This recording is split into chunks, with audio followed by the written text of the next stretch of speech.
Treino em Foco, análise muscular dos exercícios. Você já está seguindo essa série, já conhece os procedimentos que nós estamos fazendo nessa série e relembrando pessoal, nosso objetivo aqui é mostrar uma estratégia, um passo a passo, um cronograma, vamos dizer assim, que você pode aplicar esse passo a passo em diferentes exercícios e identificar a musculatura envolvida em relação à resistência ofertada ao movimento.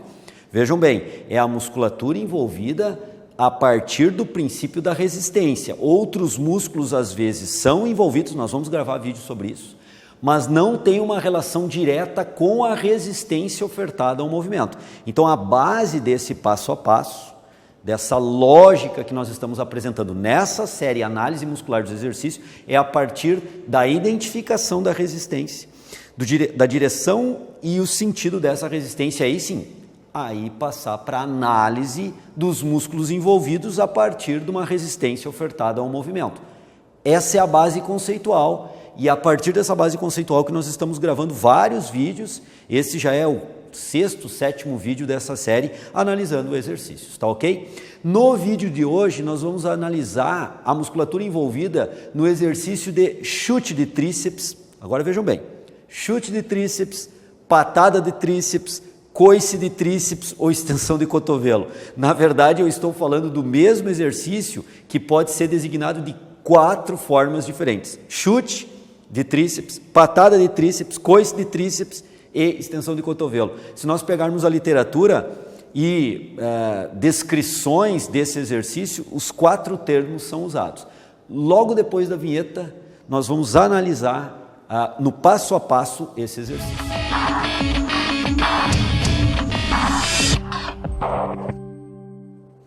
Bom, como eu comuniquei, falei e observei isso para vocês antes da vinheta, nós vamos trabalhar com um exercício que pode ser designado de 4 formas diferentes. E para fazer a análise do chute de tríceps, é assim que eu vou me retratar esse exercício, vou pedir para o Caio, nosso grande marombeiro de plantão, vem aqui, Caio. Bom, antes, vai um pouquinho para o lado, um detalhe importante, né, Caio, antes de começar, ir no passo a passo que o pessoal tem que observar. Primeira coisa, estabilização corporal. Então, o TRP, nesse exercício, tem como um dos seus princípios básicos, ter uma boa estabilidade corporal. Para que nós consigamos dar uma boa estabilidade corporal para esse exercício, o Caio vai ter que fazer um afastamento lateral dos pés e antero-posterior. Vamos ver se a gente consegue pegar bem na câmera ali, o Jefferson vai caprichar para poder... Primeiro, o afastamento lateral, isso. E agora, a partir do afastamento lateral, que não precisa ser muito exacerbado, o antero-posterior. Isso tudo na intenção de estabilizar o corpo. No afastamento antero-posterior para estabilizar, o joelho de trás ou totalmente estendido ou praticamente estendido, né? E o joelho da frente com uma semiflexão mais acentuada. Uma flexão que talvez aí não precisamos chamar nem de semiflexão, uma flexão do joelho. E o joelho de trás ou em semiflexão mínima ou o joelho estendido.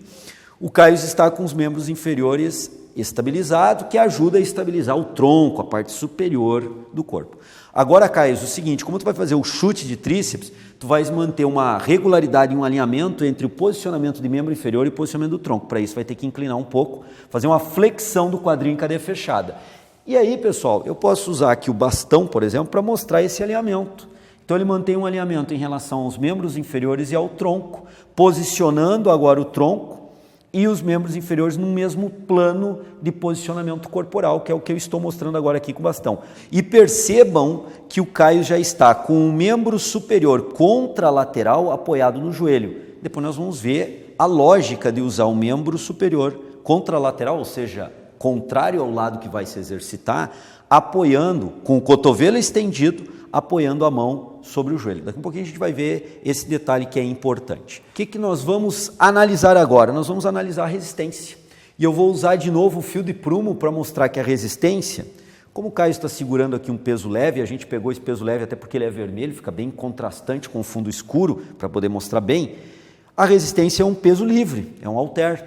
E no halter, a resistência é sempre na vertical para baixo, porque é a ação gravitacional sobre o peso. Isso eu já mostrei em outras videoaulas dessa série, né? Ok, Caio, retoma a tua posição lá, estabiliza o corpo, né? Estrutura de posicionamento corporal para estabilização, Agora assume a posição de exercitação com o membro superior que vai se exercitar. Percebam que o braço agora fica paralelo ao solo, ou seja, o segmento braço fica na horizontal, ergue um pouquinho mais, e o segmento antebraço está verticalizado. E a resistência está para baixo na vertical. Ok, Caio? Pode fazer o exercício bem devagar, para a gente poder ver a resistência, que ela fica sempre posicionada, portanto, a resistência na vertical e para baixo. Agora, pessoal, nós vamos passar a analisar as articulações. Então, no passo a passo, primeiro, estabilização corporal. Foi feito a estabilização corporal. Segundo, identificar a resistência. Acabamos de identificar a resistência, sem nenhuma novidade. Em relação aos outros vídeos, peso livre, vertical para baixo. Agora vamos começar a analisar as articulações envolvidas. E num primeiro momento eu vou mostrar duas articulações envolvidas que são gritantes no movimento. Fica mais fácil identificarmos. A partir da identificação, sendo redundante aqui, mas a partir da identificação das articulações, nós conseguimos verificar qual é a musculatura envolvida a partir de já ter identificado a resistência, identificarmos agora as articulações e aí podemos determinar a musculatura que está envolvida. Ok, Caio? Assume lá a posição. O Caio assume de novo a posição. Percebam que em relação ao eixo corporal, e eu vou colocar agora com o goniômetro o eixo corporal, aqui representa essa haste do goniômetro, representa o eixo corporal, que nós podemos de novo relembrar que está obliquamente posicionado, esse eixo corporal. Eu vou representar agora com o goniômetro.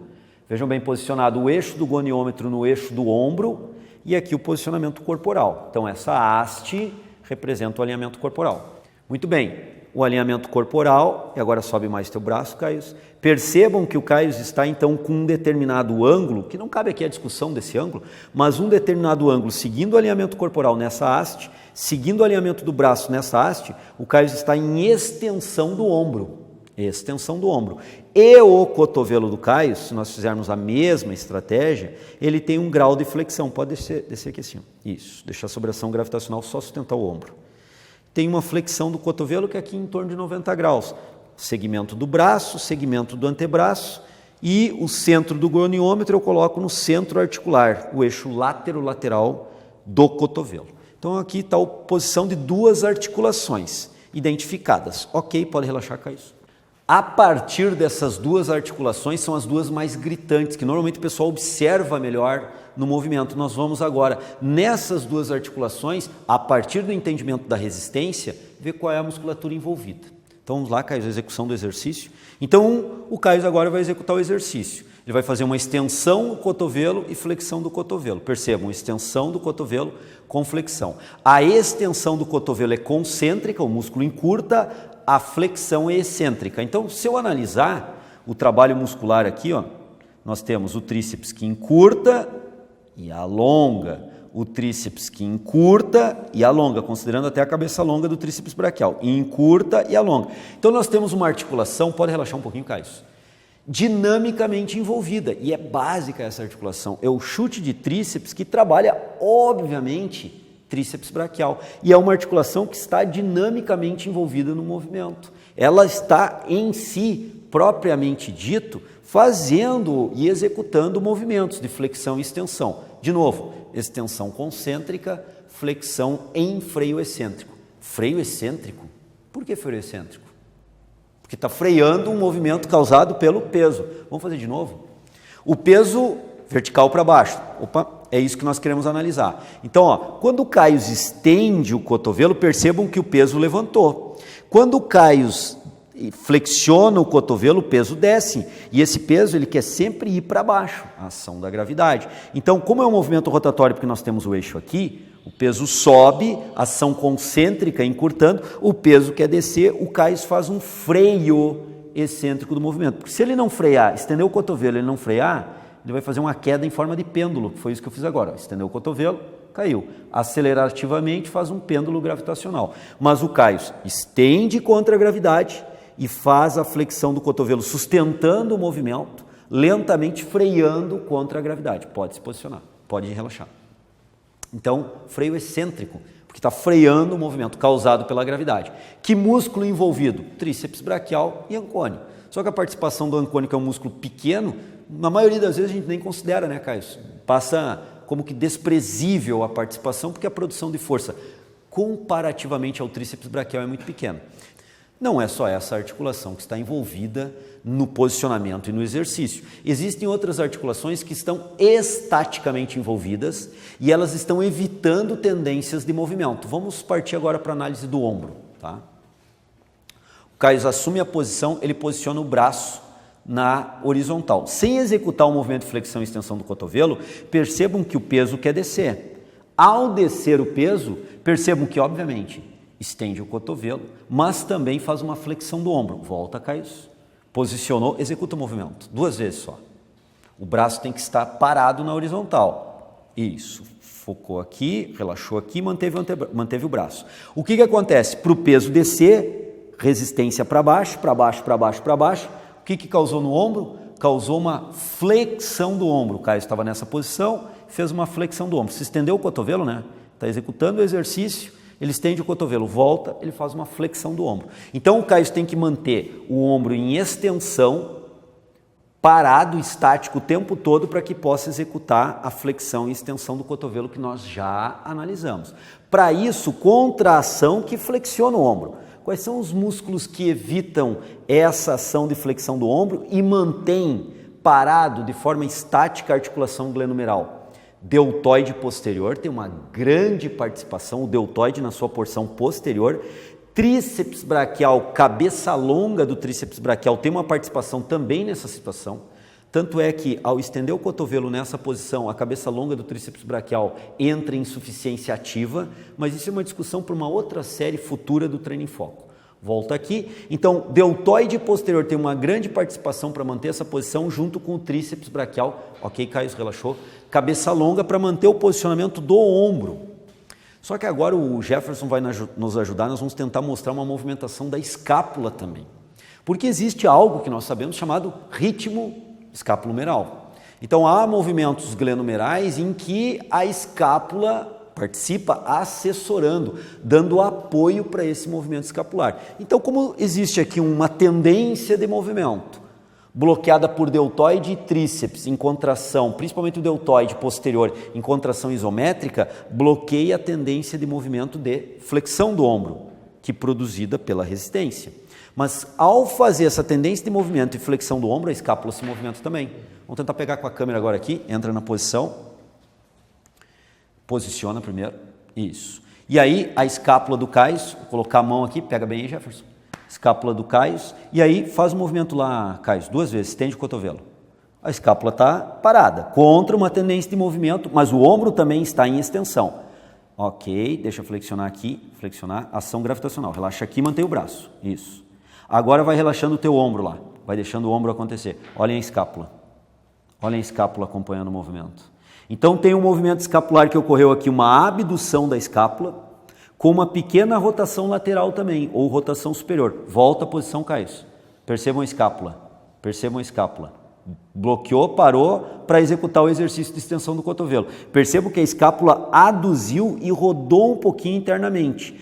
Adutores escapulares estão atuando de forma isométrica para permanecer com a escápula assim, porque a ação da gravidade, que é fazer uma flexão do ombro e ao mesmo momento abduzir a escápula. Volta, Caio.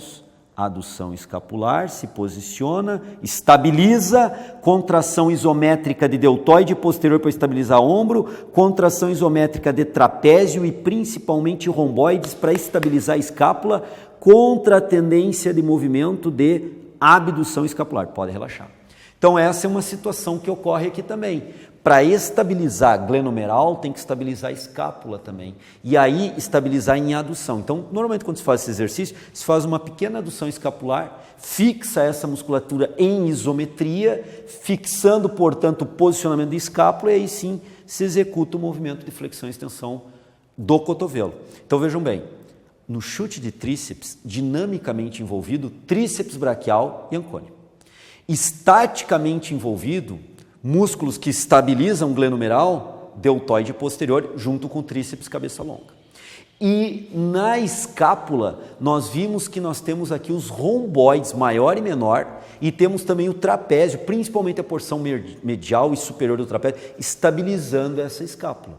Então nós temos mais músculos envolvidos fazendo um processo estabilizatório, do que músculos envolvidos até então fazendo o trabalho dinâmico, a execução concêntrica, excêntrica do movimento, que é tríceps e ancônio, né? Mas, Caio, não tem só isso, né? Mais, né? Bom se fosse, né? Seria mais fácil a análise. Tem mais gente, e gente entre aspas, obviamente, porque tem mais músculos envolvidos aí, nós temos que ver outras tendências de movimento. E agora, Caio, nós vamos começar a explicar aquela estratégia de tu apoiares o teu membro superior esquerdo contra a lateral, né? Do que está trabalhando no joelho. Né? Então vamos lá entrar na posição, nós vamos entender por quê. Tu não vais apoiar, tu vai entrar na posição do tronco, vai deixar o braço aqui posicionado, pode deixar até caído aqui, ó, que é a ação da gravidade. Então a gravidade nessa posição, sem o Caio apoiar a mão no joelho contra a lateral, que é a posição ideal, a gravidade, percebam, ela quer jogar para baixo, sempre para baixo. Ao jogar para baixo aqui, existem algumas tendências de movimento para a coluna vertebral que são bloqueadas. Por exemplo, se eu travar a região lombar e o peso descer, desce lá, Caio, o peso desceu. Percebam que o peso se aproximou mais do solo, volta para a posição, alinha, volta para a posição, isso. De novo, o peso vai descer. O que está acontecendo com a coluna vertebral? Estou travando a região lombar está fixa e a coluna vertebral está fazendo uma flexão tóraco-lombar. A região lombar, a pelve está fixa e toda a coluna torácica e também a lombar está flexionando. É como se fosse um abdominal, um movimento do exercício abdominal. Volta, cai, alinha. Vou mostrar isso aqui de uma forma diferente. Caio entra na posição, alinhamento. Ele está com alinhamento. Vejam a coluna vertebral. Percebam a coluna vertebral, um alinhamento. Agora o Caio vai ceder à ação gravitacional. Cede, deixa o peso descer, que é o que o peso quer fazer. Percebam que a coluna fez uma flexão tóraco-lombar. Volta, alinhou. Então aqui existe uma tendência de movimento de flexão da coluna tóraco-lombar que deve ser evitada pelos músculos que formam o grupo muscular eretores da coluna, do lado direito, do lado esquerdo, mais quadrado lombar do lado direito e do lado esquerdo, para manter essa posição alinhada. Ilho costal, entre outros que compõem, vários músculos que compõem os eretores, mantêm a coluna ereta, portanto, eretores da coluna mantendo as curvaturas anatômicas fisiológicas normais. Então, há uma tendência forte de movimento que solicita esses músculos, de forma pesada.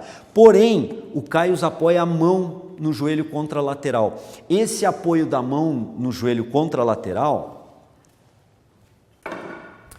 vai garantir para o Caio uma diminuição da ação estabilizatória dessa musculatura, porque quando a carga, mantém a tua escápula aqui, ó, isso. Quando a carga faz o movimento para baixo de flexão tóraco-lombar, boa parte dessa carga, de novo, para baixo, produzida lá pela resistência, ela é sustentada onde? No membro superior contralateral apoiado no joelho. Boa parte dessa carga. E a outra parte da carga, aí sim, é sustentada pelos eretores da coluna mais quadrado lombar, para fazer essa estabilização. Ok, Caio voltou. Então nós temos aqui, se o indivíduo fizer o chute de tríceps, por exemplo, se ele fizer, colocar a mão na cintura, por exemplo, né? E fizer o chute de tríceps, toda essa tendência de movimento da coluna, vai ser sustentada pela ação muscular isométrica. Ao apoiar a mão sobre o joelho em flexão, boa parte dessa carga vai ser sustentado aqui. Então, diminui-se a carga de sustentação da musculatura estabilizadora da coluna vertebral. Isso é uma variação importante. Só que existe ainda outro músculo, ou outro grupo muscular de uma outra articulação, porque agora falando em coluna, nós estamos discutindo as articulações da coluna, os discos intervertebrais e os eixos, né, sobre a coluna em flexão e extensão da coluna. Foi isso que nós discutimos, contração isométrica, tendência de movimento bloqueada pela musculatura. Vamos ver outra aí, Caio. O Caio vai assumir a posição. Ó, vejam bem que ele se encontra com a posição adequada. Ele vai manter as curvaturas da coluna, mas existe uma tendência de movimento aqui de flexionar quadril, e ao flexionar o quadril, o peso vai descer, porque o peso é sempre para baixo. Mantém a escápula aqui, agora desce lá, Caio. Vejam bem, ó, ele está mantendo, ok, segurou aí que já está suficiente. Ele manteve as curvaturas anatômicas fisiológicas da coluna, desceu o peso, porque a tendência do peso é descer, está mantendo a escápula estabilizada, ele não permitiu a abdução escapular significativa, mas o quadril flexionou. Volta para a posição, Caio, alinha, olhem o quadril estendendo. Vai lá de novo, a flexão. Percebam que há uma tendência de flexão de quadril, que a musculatura extensora do quadril, glúteo máximo e isquiotibiais, sustenta isso em isometria. Porém, existe um detalhe importante. Voltou. Apoia a mão no joelho lá. Agora, se eu gerar essa carga para flexionar o quadril, essa carga, de novo, está sendo sustentada, uma boa parte dessa carga, não só de flexão da coluna, mas de flexão do quadril, está sendo sustentado pelo membro superior contralateral apoiado no joelho. Então percebam a importância dessa mão apoiada aqui quando se executa o chute de tríceps. Minimiza a carga dos músculos estabilizadores da coluna contra uma tendência de movimento do peso e minimiza a carga dos músculos estabilizadores do quadril contra uma tendência de movimento de flexão do quadril causada pelo peso. Tudo isso, boa parte dessa carga sustentada aqui, minimizando, portanto, a musculatura estabilizadora. E aí o indivíduo que treina pode focar na musculatura alvo, tríceps braquial, que é a musculatura que efetivamente trabalha dinamicamente no movimento. Então é o seguinte, pessoal, durante o chute de tríceps que nós acabamos de analisar, nós podemos perceber, né, Caio, que musculatura dinamicamente envolvida, tríceps e ancônio, mas a musculatura estabilizadora, que vai ajudar a estabilizar o corpo, são vários músculos estabilizadores, aí fazendo um sinergismo, uma atuação estabilizadora. Então nós temos romboides maior e menor e trapézio, estabilizando escápula. Nós temos deltoide posterior, estabilizando glenomeral, para a posição do braço na horizontal. Nós temos eretores da coluna, não numa intensidade muito grande, porque está com a mão apoiada sobre o joelho, mas também são coparticipativos no sentido de ajudar a estabilizar a coluna, não com uma intensidade tão grande quanto o trapézio romboide, mas estabilizando, e também glúteo e isquiotibiais na questão do quadril, que é uma tendência de movimento que também é bloqueada pelo apoio da mão. Então a participação de glúteo e isquiotibiais é pequena. Então nós podemos perceber vários grupos musculares envolvidos, com maior ou menor intensidade para estabilizar, e tríceps e ancônio atuando efetivamente na extensão do cotovelo. Alguém pode perguntar, João, quando o Caio está nessa posição, não tem uma tendência também de flexão do joelho, da pelve ir abaixo e deslocar? Sim, existe obviamente essa tendência, que vai ter que ser bloqueada pelo quadríceps, porque é uma tendência de flexionar o joelho, tanto na frente quanto atrás, para a pelve ir ao encontro do solo, sobre a ação da gravidade. Essa tendência vai ter que ser bloqueada por músculos, no caso aqui quadríceps no joelho da frente, por exemplo. Por que nós não discutimos essa tendência de movimento e essa ação muscular? Porque essa ação muscular ela não é causada pela resistência do exercício em si. Ela é uma ação muscular que, se eu assumir essa posição aqui, sem peso nenhum para me exercitar, braço cruzado. Eu já tenho essa tendência de movimento gravitacional, ela já existe. Então, essa tendência de movimento, que é bloqueada por contrações isométricas de músculos de membro inferior, ela existe ao natural na posição adotada. Ela não é uma tendência de movimento causada pela resistência. E a abordagem aqui, o tema nosso, é identificar o que a resistência causa de ação muscular. Então, se eu cruzar os braços e ficar nessa posição, eu não tenho que trabalhar deltoide contra a tendência de movimento, trapézio contra a tendência de movimento. Agora, membros inferiores, eu já tenho que fazer o trabalho contra a tendência de movimento. Então esse é um ponto importante, para vocês entenderem bem essa dinâmica que nós temos dado. Nós estamos mostrando um passo a passo para identificar a musculatura, né? Para que o profissional de educação física possa ter uma lógica interessante para identificar a musculatura envolvida em diferentes exercícios, mas o ponto crítico, ou básico, ou o ponto de start dessa análise é a resistência. Então, por isso que as análises, às vezes, não envolvem todos os grupos musculares, porque alguns grupos musculares não estão sendo produzidos pela resistência.